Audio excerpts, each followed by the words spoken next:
Hello everyone, welcome to my channel life science with Nivedita. So ಈ ವಿಡಿಯೋದಲ್ಲಿ objection ಹಾಕೋದು ಹೇಗೆ ಅಂತ ನಿಮಗೆ ತಿಳಿಸ್ಕೊಡ್ತೀನಿ. ಸೊ ಫಸ್ಟ್ ಲಿಂಕ್ ಮೇಲೆ ನೀವು ಕ್ಲಿಕ್ ಮಾಡಬೇಕು.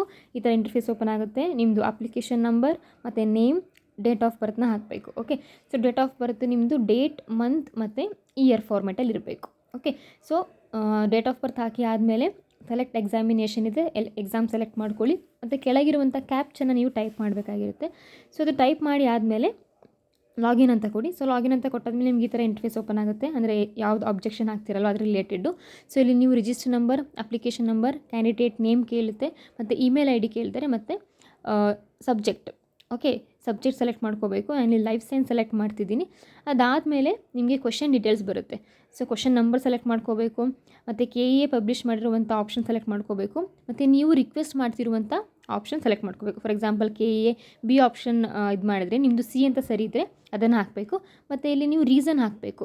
ಓಕೆ, ಸೊ ರೀಸನ್ ಟೈಪ್ ಮಾಡಿ ಆದಮೇಲೆ ಇಲ್ಲಿ ಡಾಕ್ಯುಮೆಂಟ್ ಅಪ್ಲೋಡ್ ಮಾಡಬೇಕು. ಅಂದರೆ ಆರ್ಟಿಕಲ್ ಆಗಿರ್ಬೋದು, ಬುಕ್ ಆಗಿರ್ಬೋದು, ಅದ್ರ PDF ನೀವು ಇಲ್ಲಿ ಫೈಲಲ್ಲಿ ಸೆಲೆಕ್ಟ್ ಮಾಡ್ಕೋಬೇಕು. ನೆಕ್ಸ್ಟ್ ಬ್ಯಾಂಕ್ ಡೀಟೇಲ್ಸ್ ಕೇಳಿದ್ದಾರೆ. Holder name, bank name, IFSC ಕೋಡು, ಬ್ರ್ಯಾಂಚ್ ನೇಮ್ ಅದೆಲ್ಲ ಕೇಳಿದ್ದಾರೆ. ಅದೆಲ್ಲ ನೀವು ಟೈಪ್ ಮಾಡಿ ಸಬ್ಮಿಟ್ ಮಾಡಬೇಕು. ಮತ್ತು ಇಲ್ಲಿ ಪೇಮೆಂಟ್ ಡೀಟೇಲ್ಸ್ ಬರ್ತದೆ. ನಿಮ್ಮದು ನೇಮು, ರೆಫರೆನ್ಸ್ ID, ಎಷ್ಟು ಅಮೌಂಟ್ ಅಂತೆಲ್ಲ 100 ರೂಪೀಸ್ ಪೇ ಮಾಡಬೇಕು. ಸೊ ಇಲ್ಲಿದೆ ನೋಡಿ, KEA reference number, bank transaction number ಎಲ್ಲ ಕೇಳುತ್ತೆ. ನೆಕ್ಸ್ಟ್ ನಿಮ್ಮದು ಪೇಮೆಂಟ್ ಸಕ್ಸಸ್ಫುಲ್ ಆಗಾದಮೇಲೆ ಅದರ ಡೇಟು ಮತ್ತು